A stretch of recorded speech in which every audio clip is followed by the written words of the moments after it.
Welcome to the only daily podcast focusing on compliance news of the day. Each morning, start your day with a cup of coffee and Tom Fox, the voice of compliance, to hear about 4 of the top compliance, corruption, or leadership stories you will need to start your day. The Daily Compliance News is a production of the Compliance Podcast Network. First, a word from our sponsor.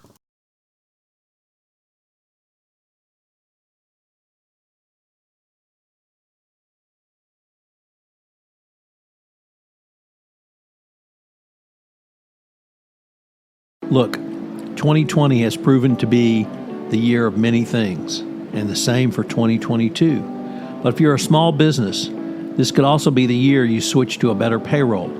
Gusto wasn't just built for small businesses, it was built for the people behind them. Their online payroll is easy to use. Gusto can automatically calculate paychecks and file all your payroll taxes, which means you have more time to run your business. Plus, Gusto does way more than payroll. Gusto helps with time tracking, health insurance, 401ks, onboarding, commuter benefits, offer letters, access to HR experts. You get the idea. It's super easy to set up and get started. If you're moving from another provider, they can transfer all your data for you. It's no surprise that 94% of customers are likely to recommend Gusto. And here's the best part. Because you're a listener to this podcast, you get 3 months totally free. All you have to do is go to gusto.com/compliance. That's gusto.com/compliance. I'm telling you, you're going to love Gusto. Get started today.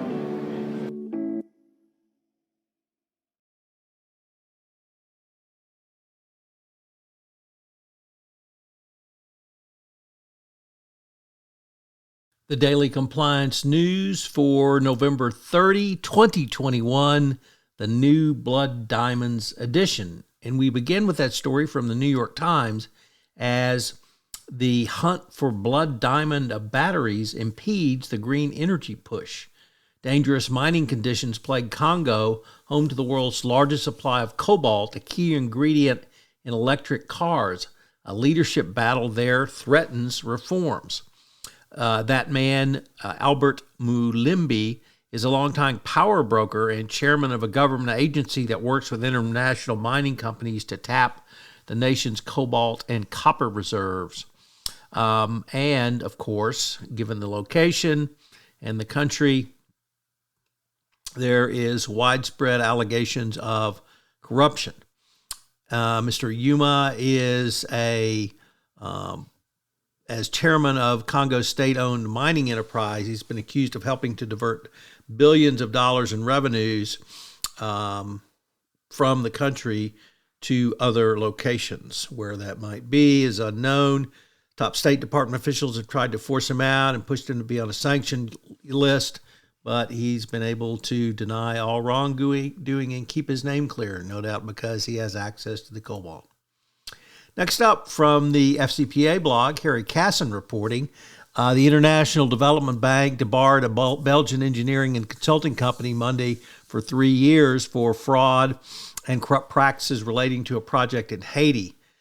Tractable Engineering SA is ineligible to participate in government projects. There was a negotiated settlement resolution, and Tractable has committed to retaining an independent third-party consultant to analyze its compliance programs. So World Bank debars Tractable.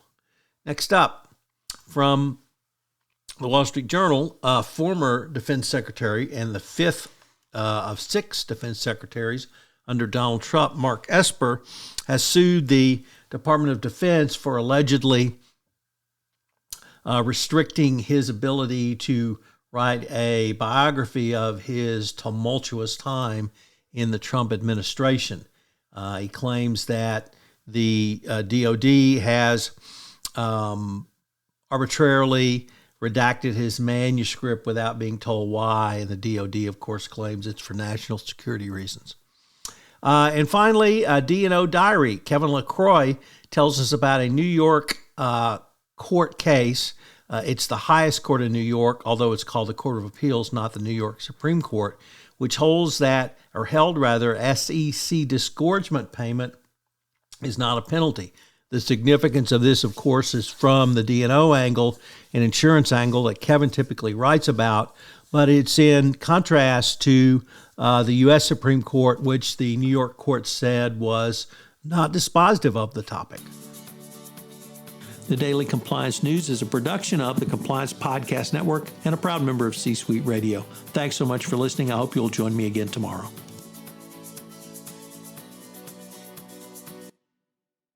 This podcast is a part of the C-Suite Radio Network.